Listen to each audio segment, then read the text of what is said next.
అందరికీ నమస్కారం.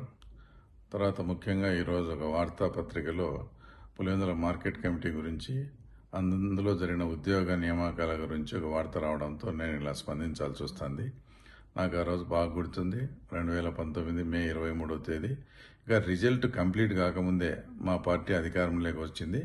మీరు తక్షణం ఉద్యోగాల నుంచి తొలగించబడండి అని చెప్తూ, అయ్యా మా కుటుంబాలు ఉన్నాయి, మాకు భార్య పిల్లలు ఉన్నారు, మాకు కొంత వ్యవధి ఇవ్వండి, ఆ లోపల ఏదో ఒకటి ఉపాధి చూసుకొని మేము వెళ్ళిపోతామన్నా కూడా వినకుండా ఆ రోజు జగన్ పార్టీ అధికారంలోకి వస్తానే అంత అర్థాంతరంగా వాళ్ళ ఉద్యోగాలన్నీ తీసేసినారు. ఇప్పుడు వాళ్ళు మళ్ళీ తెలుగుదేశం పార్టీ అధికారంలోకి వచ్చింది కదా, ఆ రోజు మాకు తీసేసిన ఉద్యోగాలు ఏమన్నా మాకు ఇప్పించగలరా అని మా నాయకులను సంప్రదిస్తే వాళ్ళు దాంట్లో సాధ్యాసాధ్యాల గురించి దాంట్లో ఏదన్నా ఉందని వాళ్ళు ప్రయత్నం చేయడం జరుగుతోంది.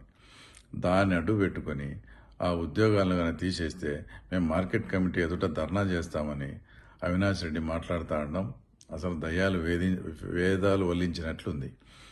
జగన్మోహన్ రెడ్డి పార్టీ అధికారంలోకి వస్తానే 888లో మీరు ఎంతమంది ఉద్యోగాలను తీసేసినారు, గండి దేవస్థానంలో ఉండే ఎన్ని పోస్టులను తీసేసినారు, జేఎన్టీలో ఉండేటి, తర్వాత కస్తూరిబా స్కూల్స్, బీసీ హాస్టల్లో అనేకమైనటువంటి వందలాది మందిని ఉద్యోగాల్లోంచి తీసేసి వాళ్ళ కాపురాల్లో చిచ్చు పెట్టి తర్వాత వాళ్ళ కుటుంబాలను ఇబ్బంది పెట్టడం తర్వాత మీరు మర్చిపోవడం చాలా దారుణమైన విషయం.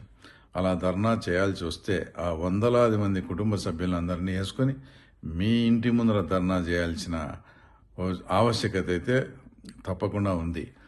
పోనీ ఇప్పుడు మీ ఉద్యోగాలన్నీ మీరు అట్లే పెట్టుకోండి. ఆ రోజు మా తీసేసినారు, ఏదైతే 12 మందిని తీసేసినారు కదా, ఆ 13 మందికి భారతీయ సిమెంట్స్లో ఈరోజు మీరు ఉద్యోగాలు ఇస్తారా? మేము భారతీయ సిమెంట్స్లో ఉద్యోగాలు చేసేదానికైనా మా వాళ్ళు అంతా రెడీ. అంటే మేము తీసేసిన వాళ్ళు కుటుంబాలు, మీరు వందలాది మంది తీసేసిన కుటుంబాలకు వాళ్ళకు భార్య పిల్లలు ఉండరు, ఏముండవు, వాళ్ళ సావు వాళ్ళు సావాలా అని ఇలా అధికారులను బెదిరించి మేము ధర్నాలు చేస్తాం అది చేస్తాం అనడం కరెక్ట్ కాదు. నీకేమన్నా నీ మీద ఉండే ఇప్పటికే వివేకానంద రెడ్డి కేసులు అయ్యి సాలేదనుకుంటే నువ్వు నిరభ్యంతరంగా ధర్నా చేసుకోవచ్చు. ఎందుకంటే ఈ 5 ఏళ్ళు చాలా ప్రశాంతంగా బతికినారు. మీరు ఏం చేసినా కూడా మీ మీద కేసులు లేకుండా ఇప్పుడు వాటికి తోడు ఈ కేసులు కూడా తోడైతాయి.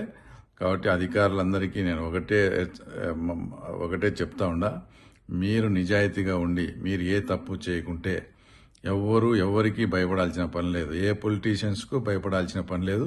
మీ డ్యూటీ మీరు సక్రమంగా చేయండి. మీకు రూల్ పొజిషన్ ఎలా ఉంటే అలా చేయండి.